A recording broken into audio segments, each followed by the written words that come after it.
What if I told you that you could run any Linux distro software on any other Linux distro? And that is thanks to the power of containers through Docker and a little tool called Distrobox that makes it very easy to interface with all of these containers.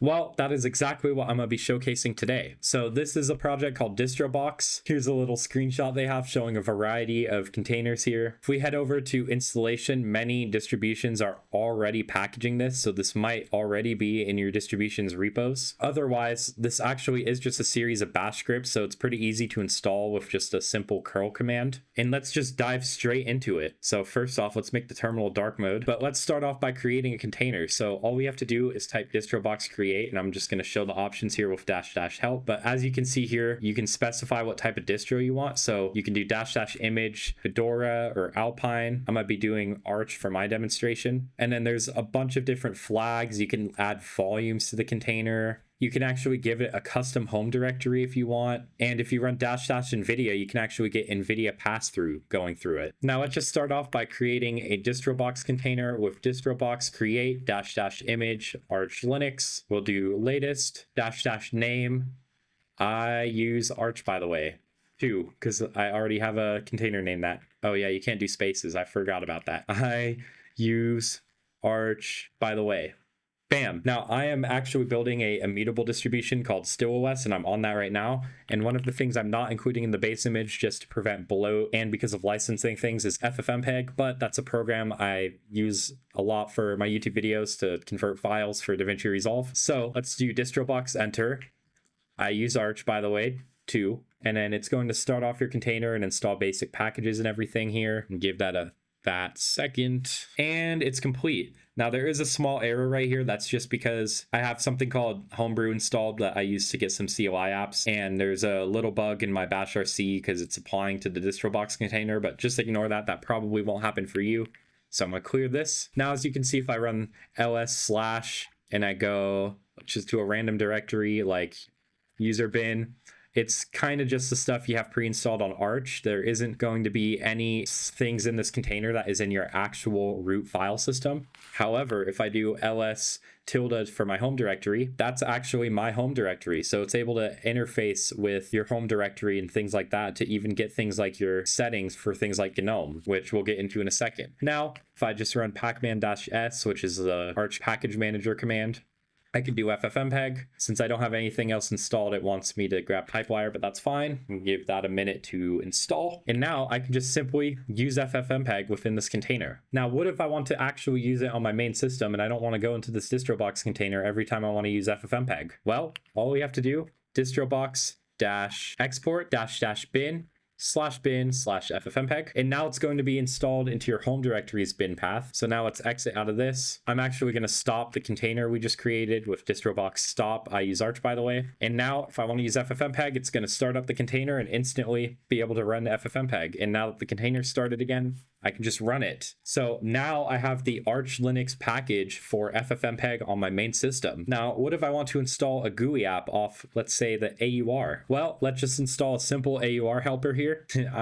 I know I'm just copying and pasting commands here, but I'm just trying to demonstrate the containers. Oh, this is not the container. All right, we're back into the container. Let's install Yay real quick, which is my favorite AUR helper, although I'm not that big of an Arch user anymore, so there could be better options, but it works good enough for me. And let's just find something to install from the AUR as a good demonstration here. So let's do VS Code bin. Now, there are actually very good reasons you might want to install a IDE in a container like this. For example, if you need to develop something for Red Hat Enterprise Linux, but you don't want to run Red Hat Enterprise Linux on your main system. That's really old software. You want to run Arch or Fedora. It's a bad example because I'm using Arch in this container, but now that I have the Yay AUR helper installed, let's just do Yay-S Visual Studio Code bin. It's going to install some GDK dependencies. Let's proceed with the installation. Yes, proceed. All right, I did have to pause the recording because I got a phone call mid-recording, but if I type code, now I have Visual Studio Code running inside of an Arch environment on my Alma Linux-based StillOS immutable file system with a read-only file system. And if I go into the terminal here, I'm still on Arch. I can pacman -s whatever. I have a full Arch environment. And yeah, now let's say I want this to appear on my actual system desktop. Easy. Let's just run distrobox dash export. This time we're going to do dash dash app, and we're just going to type code for Visual Studio Code here.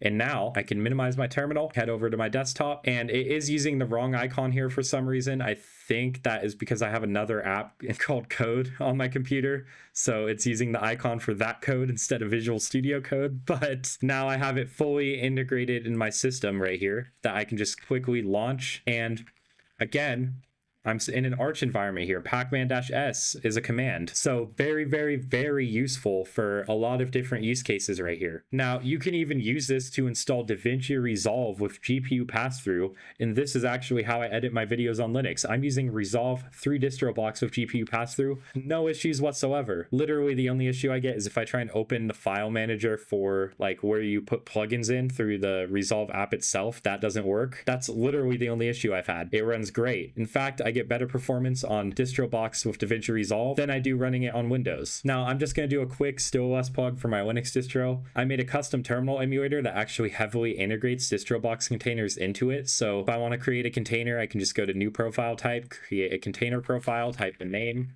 Ubuntu. Oh, damn, I found a bug right here, but we'll give it a funny icon. Let's do this because that's how it feels to use Ubuntu. And it's actually going to use a different color, so you're able to recognize that you're in a Ubuntu container right here. So it's using the Ubuntu theme for the Ubuntu container. And now whenever I want to launch this Ubuntu container within Still Terminal, I just go to New Tab, boom, Ubuntu container. So the reason I'm building this is because I don't want people to have to only be using the terminal for system maintenance. I actually want to make it useful if you're on a distro where there isn't that much maintenance. Just a little bonus thing that I thought I would show off in this video. But even without the still terminal, Distrobox is still just a very, very amazing tool that I think can solve a lot of random problems you might have on Linux. It actually brings the AUR into any other distro. You can develop for other environments other than your own system. You can even install like .deb files and .rpms within a container and integrate them into your distro without having to use something like Alien to convert the package.